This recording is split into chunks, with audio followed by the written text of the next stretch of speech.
Hello and welcome to Rolling with Two. I'm Will and with me is my -2. Sarah. I should mention -2 is the best number Right. in Skyjo. Because otherwise that sounds like I'm negative. Yeah. In Skyjo. Skyjo. Sarah, tell us a bit about this game. All right. So a variant of golf, Skyjo is a card game played over multiple rounds where players are trying to get the lowest score through luck and tactical planning. All right, Will, how do the rules change for two? There is no change for rules, no matter if it's 2 or 8 players. There's also no Banana Bot. No Banana Bot. So he doesn't play Skyjo. Aw. Nanas can't handle Skyjo.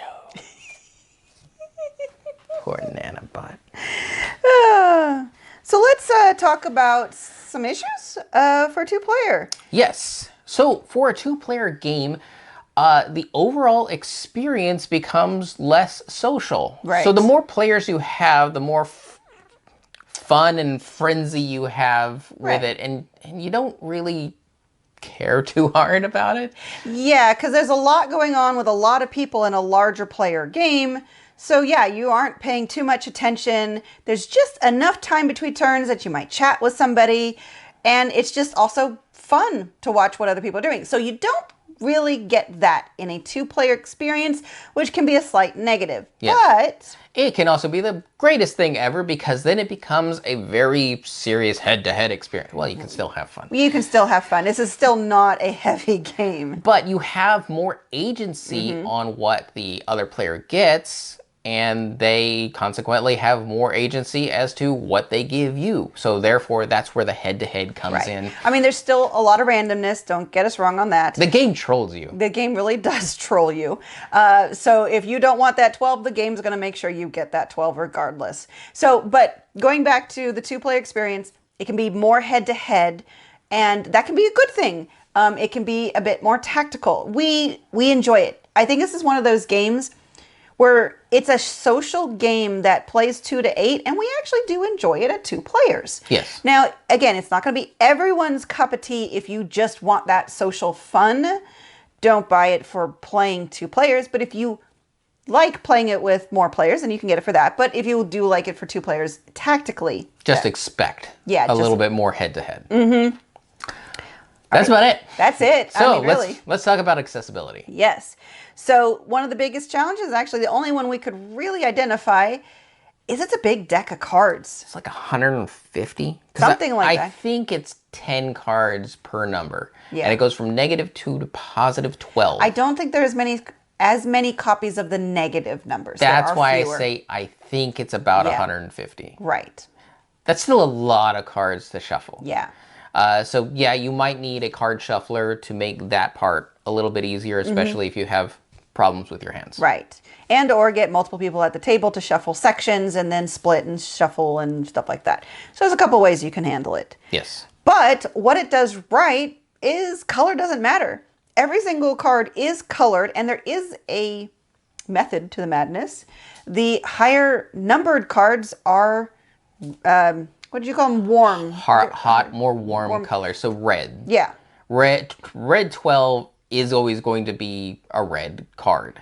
Yes. And then as you go down the number line, it gets cooler colors. So the -2 is a very blue It's card. very dark blue because that's a good thing. You want a lower score. So they have colored them in a good scale. So if you do see it, it can help you, but it's more just that at a glance, oh, that's a really bad card, or that's a middling card, or that's a really good card, that kind of thing.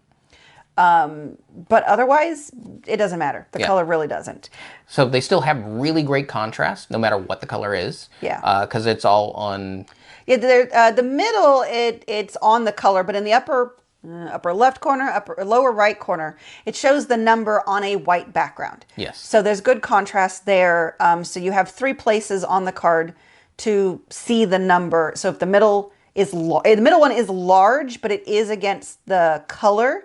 So if you do have an issue there, then you can look in the corners. Yeah, and the numbers are in the middle fairly large. Yes, so you can even see them across the table. Right, exactly. So in case someone needs help, since This is all open information. Yep, that's really great. Well, all open information except for when the cards are face down. Yeah. Then it's nothing. Nobody knows nothing. Nobody knows. The game knows and it trolls you. Yes.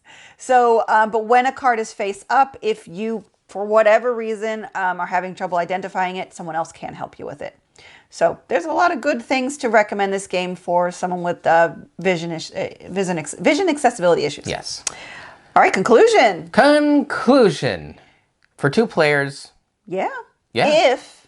If you want that head-to-head experience. If you really don't, and you're only going to play this 2 players, don't get this game. If you don't like that head-to-head experience. But on the other hand, it's a great one to have around just in case you can play it with more players.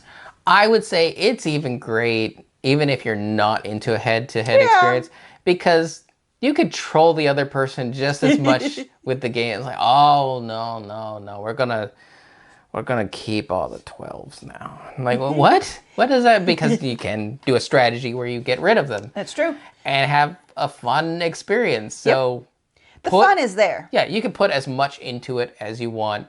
So 2 players, yeah, it's great. It's a lightweight game, so it's not really going to ask much of you in any capacity. Right. It just has the potential Yeah. of being head-to-head. You can take that or leave it. It's up to you. Yep. Accessibility, fantastic. Yep, I agree. I would recommend this. Again, shuffling is going to probably be the most difficult part of it. Get help. I mean, hopefully, if you're playing with enough players or you've got a card shuffler, that'll take care of it for you. Yeah. Well, that will do it for us here at Rolling with 2. If you have any questions, comments, or concerns, you can reach us on the various social media platforms at Rolling with 2, that's TWO. We're on Twitter, Facebook, and Instagram. And on YouTube, please like and subscribe. And why would you ever roll with just one when you can be rolling with 2?